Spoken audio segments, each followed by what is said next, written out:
Hello students, welcome to my channel NCERT Expert. Today we are doing exercise 8.3 from chapter Comparing Quantities. It is from class 7th Maths. We have completed questions 1st to 6. Today we will start from question number 7.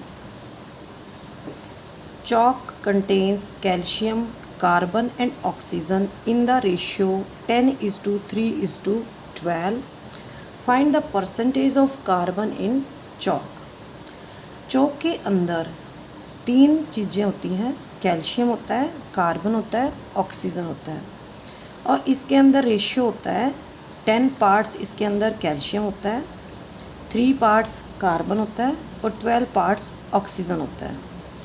Find the percentage of carbon in the chalk. तो हमारा जो first part है इसके अंदर हमें निकालना है कि चॉक के अंदर जो कार्बन की परसेंटेज है वो कितनी होती है. सेकेंड पार्ट है if in A stick of chalk carbon is 3 gram what is the weight of the chalk stick. Chalk की एक स्टिक दे रखी है, उसके अंदर कार्बन 3 ग्राम है, तो जो चॉक स्टिक है उसका वेट क्या होगा. Here is the solution. Ratio of calcium, carbon and oxygen. Chalk stick के अंदर इन तीन चीज़ का रेशियो दे रखा है, कैल्शियम का, कार्बन का और ऑक्सीजन का. ये है 10:3:12. पहले हम इनका टोटल कर लेंगे. Total of all the 3 parts ये हो जाएगा 10 + 3 + 12. ये हो जाएगा हमारा 25. अब हम निकाल लेंगे percentage of carbon. Out of total 25 carbon कितना है, 3 पार्ट्स है, तो 3/20 × 100 और हमें निकालना 100 के अंदर कितना कार्बन है. 25 × 25, 25 × 100, 3 × 4 यह आ जाएगा हमारा 12%. 12% कार्बन का मीनिंग यहाँ पे है कि 100 ग्राम के अंदर 12 ग्राम कार्बन है. अगर चॉक स्टिक का वेट 100 ग्राम है तो उसके अंदर कार्बन हमारा 12 ग्राम है. तो जो हमारा फर्स्ट पार्ट है इसका आंसर आ जाएगा 12%. सेकेंड पार्ट है if in A stick of chalk carbon is 3 ग्राम. जो चॉक स्टिक है उसके अंदर कार्बन 3 ग्राम है. What is the weight of the chalk stick. तो जो चॉक स्टिक है उसका वेट क्या है. If carbon is 12 gram then weight of the stick 100 gram. ये अभी हमने फर्स्ट पार्ट में निकाला है कि जो 12% है इसका मीनिंग है अगर वेट ऑफ चॉक स्टिक 100 ग्राम है तो उसके अंदर 12 ग्राम कार्बन है. तो हम क्या लिख सकते हैं, इफ़ कार्बन इज़ 12 ग्राम, अगर कार्बन 12 ग्राम है तो चॉक स्टिक का वेट है 100 ग्राम. और अगर 1 है तो 100/12.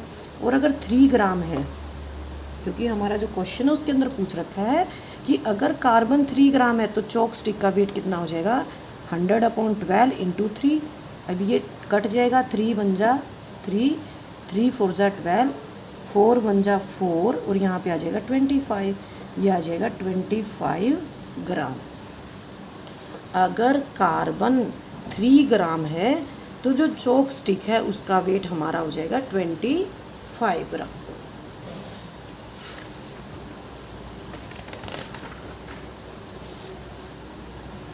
नेक्स्ट है हमारा question number 8. Amina buys a book for ₹275 and sells it at a loss of 15%.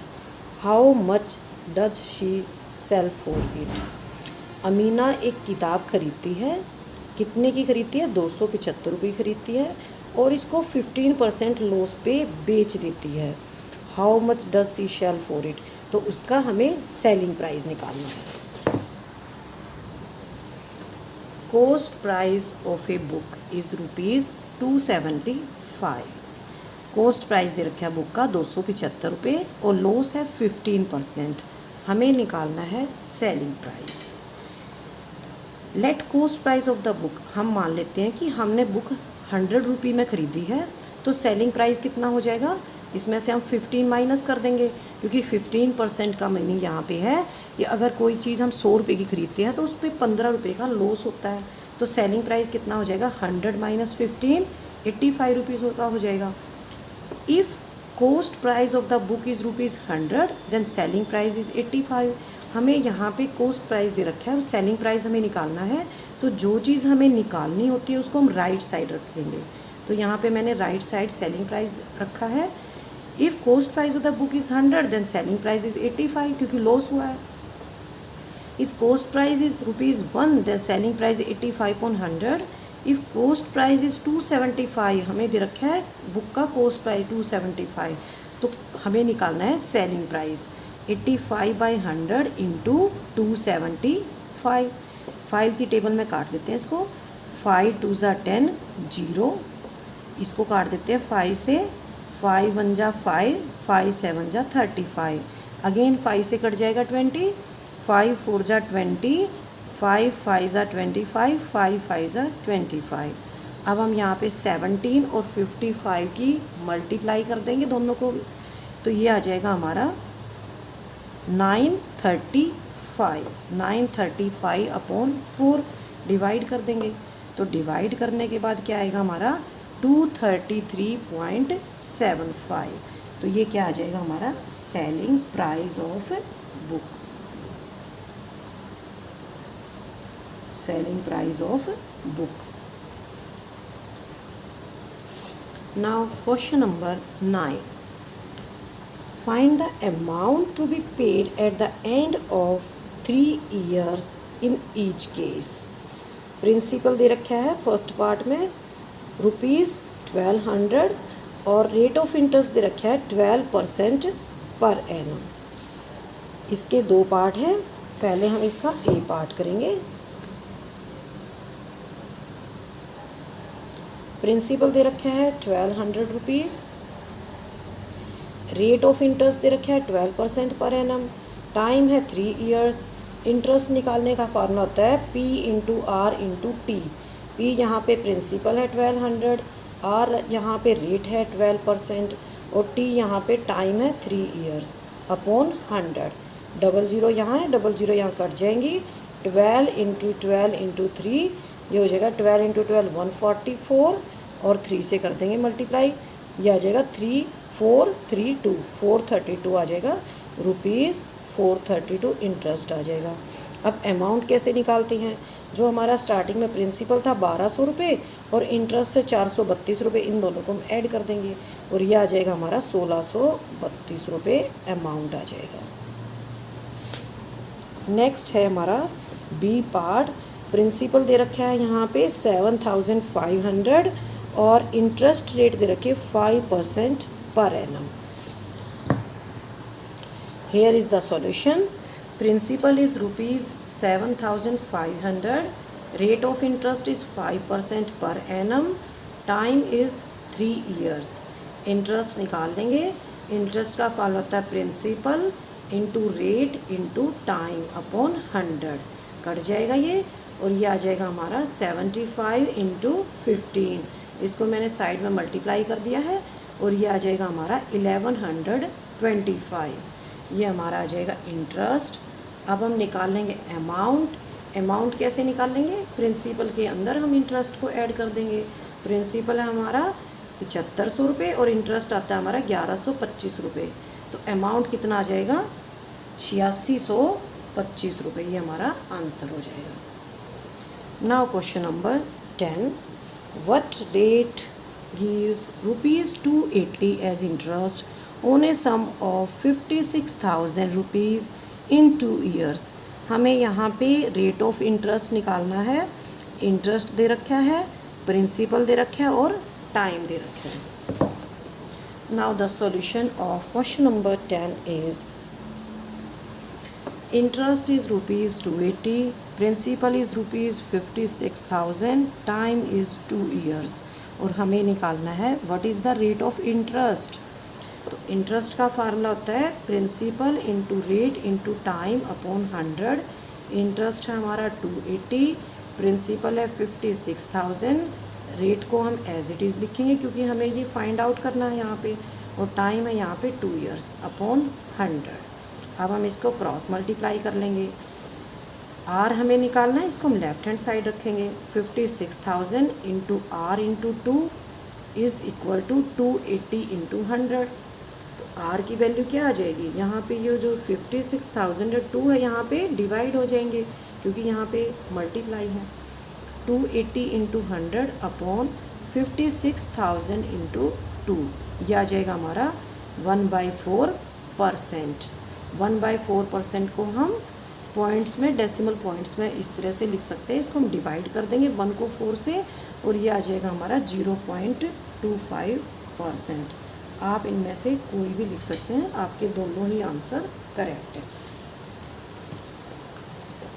Now question number 11 and this is the last question of your exercise 8.3. If Meena gives an interest of rupees 45 for 1 year at 9% rate per annum, what is the sum she has borrowed? इसमें हमें 3 चीज़ें दे रखी हैं। Interest दे रखा है 45 rupees, time है 1 year और rate of interest है 9% पर एनम। तो हमें निकालना है इसमें principal. Now the solution of this question is interest is ₹45, time is 1 year and rate is 9% per annum. हमें निकालना है यहाँ पे प्रिंसिपल। तो हम इन वैल्यूज़ को इंटरेस्ट के फार्मूले में पुटअप कर देंगे। Interest is equal to principal into rate into time upon 100। Interest है 45, प्रिंसिपल हमें निकालना है, इसको पी ही लिख देंगे। रेट दे रखी है 9, टाइम है 1 year अपॉन 100। क्रॉस मल्टीप्लाई कर देंगे इसको। p इंटू 9 इंटू 1 को हम लेफ़्ट साइड रखेंगे क्योंकि हमने p की वैल्यू निकालनी है। और राइट साइड आ जाएगा हमारा 45 इंटू 100। तो p की वैल्यू आ जाएगी 45 इंटू 100 अपॉन 9, कट जाएगा ये और ये आ जाएगा हमारा 500 रुपीज़ प्रिंसिपल। इसी के साथ हमारी एक्सरसाइज 8.3 फिनिश होती है। Now we will do the summary of the chapter what have we discussed. हमने इस चैप्टर के अंदर क्या क्या डिस्कस किया है। बहुत ही इम्पोर्टेंट चैप्टर है ये, क्योंकि इस चैप्टर के अंदर हमने रेशियो, प्रोपोर्शन, इसके अलावा हमने selling price, cost price, simple interest, percentage, बहुत सारे टॉपिक्स को हमने इसमें पढ़ा है। तो बहुत ही इम्पोर्टेंट चैप्टर है ये। We are often required to compare two quantities in our daily life. They may be heights, weights, salaries, marks, etc.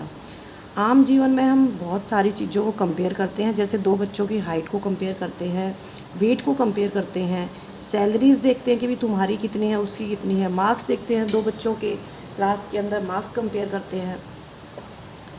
While comparing height of 2 persons with heights 150 centimeter and 75 centimeter, we write it as the ratio 150:75 और काट देते हैं इसको हम 2:1। जब हम height compare करते हैं 2 बच्चों की कि एक की हाइट 150 है और एक की हाइट है 75, तो हम इसको कैसे लिखते हैं, रेशियो की फॉर्म में लिखते हैं। 150:75 काटने के बाद आ जाएगा 2:1।